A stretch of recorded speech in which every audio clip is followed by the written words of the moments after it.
Well, time to bring in Dick Causton, who's the chairman of Nichiren Shoshu in Britain.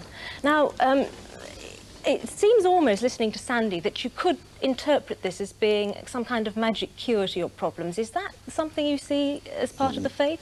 No, there's certainly nothing magic about it, because it requires a great deal of effort. Basically, through the practice, you begin to see the weaknesses or those things in your life which draw problems and difficulties to you and cause you unhappiness. So through seeing that, you can then challenge it. But the chant is very important, isn't it? It seems incredible that a chant can bring things that are good out in you. What is the function of it? Well, it's really putting your life into rhythm, because Nam Myoho Renge Kyo, Nam means devotion to.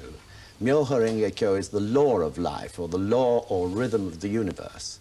So through the chanting, you're putting yourself into rhythm with that rhythm which exists in all the universe. Well, you brought some of the exhibits from your exposition in Kensington Town Hall into the studio, which illustrate the beliefs, I think. So shall we take a look at them? Great. Walk over here.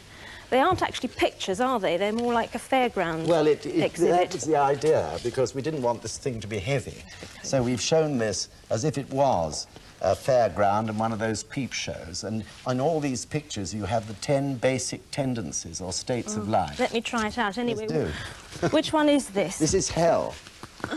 So hell's a world where you feel totally trapped by pain or by debts or by any difficulties that you can't find a way out from. I think I can actually get that feeling from crouching down there, I can assure you. Let's stroll on to the next ones then. This is hunger or greed. Yes. And the next one is animality, world of instinct. The next one, as it looks, is anger, arrogance.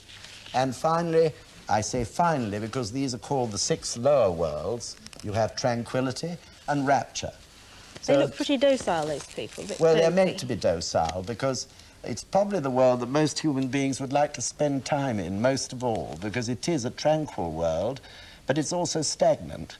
There is no creativity in the world of tranquility. What about rapture, which is the next one? Well, rapture's a very dangerous world, because it's the world you move into when you've achieved one of your desires. So it's a heady world, you don't look where you're going, and usually you fall into a nasty trap. So these are sort of neutral states between the lower states, but then Buddhism teaches you can move to the higher states. Yes, well, these 6 worlds you move through in a kaleidoscopic way according to the influences and pressures of your environment and the people in it.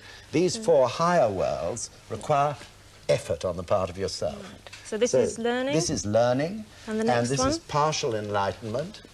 And this is bodhisattva, the world where you want to help others. And finally, Buddhahood.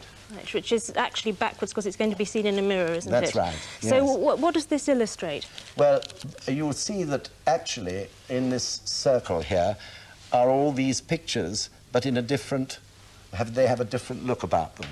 In other words, in the world of Buddhahood, you transform the negative and destructive impulses that arise out of those lower worlds and change them into something positive and valuable. So if you look at anger, anger there is destructive and negative.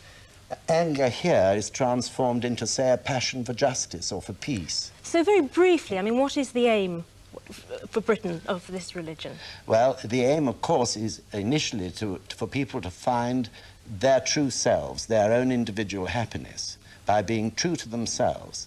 And secondly, through that transformation in the life of people, we believe you will attain world peace, because the cause of war lies in destruction arising out of these lower worlds. Dick Causton, thank you very much. Thank you very much.